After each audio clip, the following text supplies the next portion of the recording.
Are you sitting comfortably? Welcome back to another video. Today we are going to go and pick up some bales. That is, as long as John has made them. He's gone ahead of us in the baler. I'm in the 155. I got the Port-Equip trailer on behind, which is our biggest bale trailer.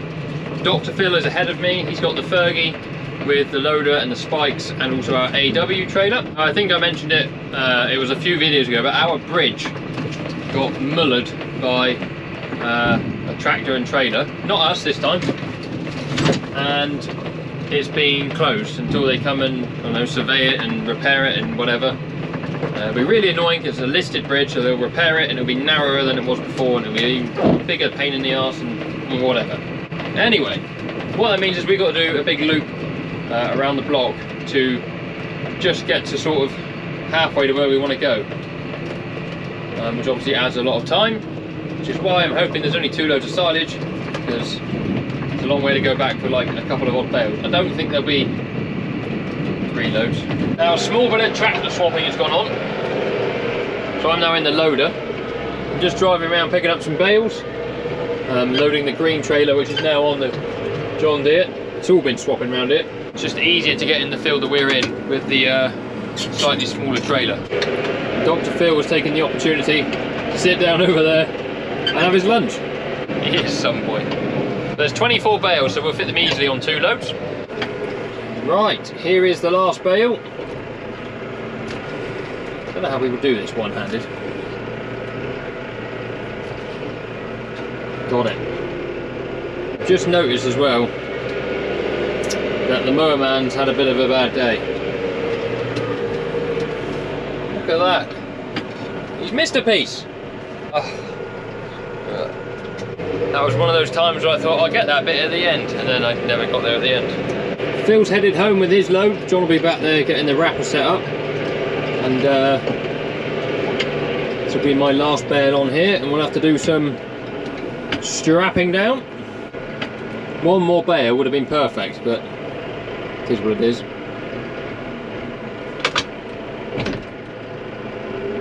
There we are, sports fans. Load of silage. I'm going to put my neck out there and say that is probably the best bales we've made this year. Full of clover, young grass. When I say young grass, I mean like 2 leaf, 3 leaf, not gone over.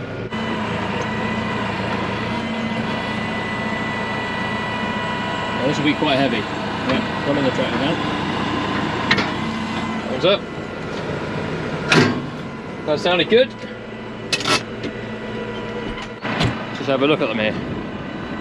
Yeah, so look at this. It smells amazing. I wish you could smell these. Oh, beautiful.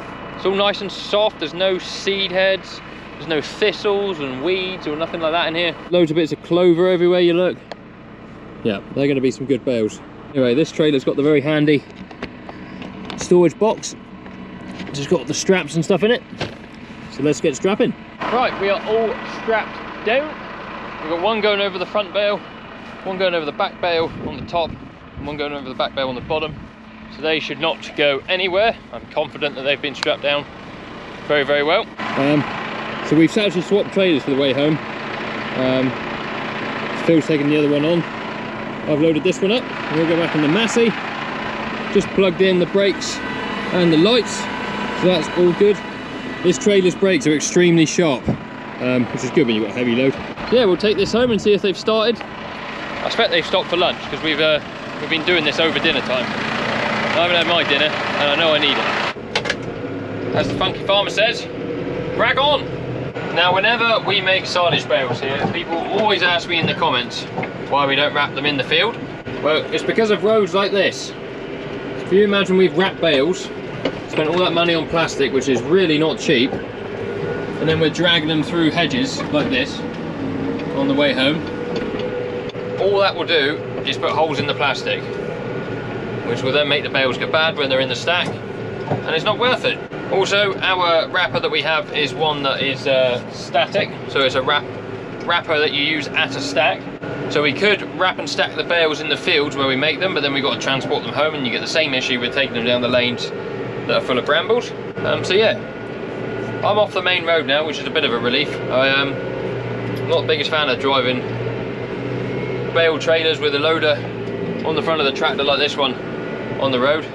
Just makes you very long. People overtake you and they don't realise there's a loader in front of the tractor, and it's yeah, it's always nice to get off the main road. And we'll get these wrapped this afternoon. We also need to feed the calves. I think we've got some cattle to move, although me and John might do that in the morning.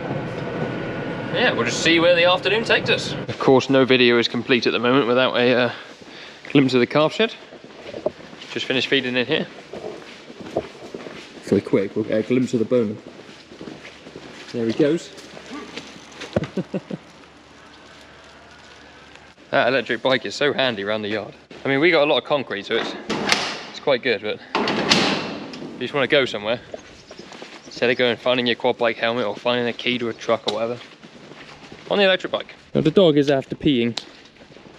In the comments if you know where that's from. Right, me and Gus are going to go and inspect these bales a minute, see what they look like.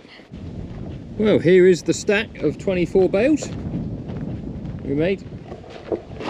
I reckon these lot will hold their shape quite well because it is nice dry stuff in there, and they will be some good bales probably to feed to either cattle we want to fatten or possibly the heifers when they come in for the winter, because that is sort of good growing forage.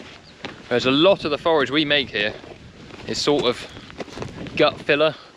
You know, if you think about the winter, especially here on this farm, the cows are just ticking over in their dry period. We don't really want them getting fat, we don't want to give them too much nutrition, and then we want a bit of stuff around like that, and sort of one good clamp of silage for when stuff starts to calve, and then we can give them some good stuff, get the milk going, get them producing some nice milk for their calves. And then on the other farm where we keep all the young stock on the farm platform, those clamps are much better quality silage. Try and make an effort to cut that at the right time, and means we don't have to feed them so much concentrate or anything like that. I'm just getting ready to go home. I don't know if anyone's ever noticed on my truck, I know you don't see it much, I've got this nasty dent here in the back where I backed into Andy's car a while ago. I don't know if anyone knows anything about this. I always get tempted to take this lining off and see if I can hammer it out. Just wondering if anyone has any more experience than me with body panels, especially on these L200s, if that would pull out, you want a pull hammer, or whether I can beat it out without making it worse. Don't know. Right, it's a couple days later. As you can see, I've had a bit of a haircut, but I thought you might like shed update. So, steels are all up, timbers are up, the purlins, it's going to hold on the roof sheet. The roof has been delivered, it's over in the yard somewhere. It's a load more timber here for doing some other bits and pieces. But yeah, it is amazing how quickly sheds just fly up once the groundwork's done. So this, I'm guessing, is all going to be concreted. Got that row of panels along the back still. They've put the end panels in for the end of the shed. So when we clean out, everything will be pushed this way up against here, and then this will be a handling area on the end. It's all coming together. It'll change again rapidly in a couple of days this week, but yeah, shed update. Thanks for watching. Hope you've enjoyed it. If you have, thumbs up. As always, subscribe to the channel if you haven't already. We'll see you in another video very soon. Cheerio. You all right there, Mrs. JM Farming? Yeah, it's funny watching you just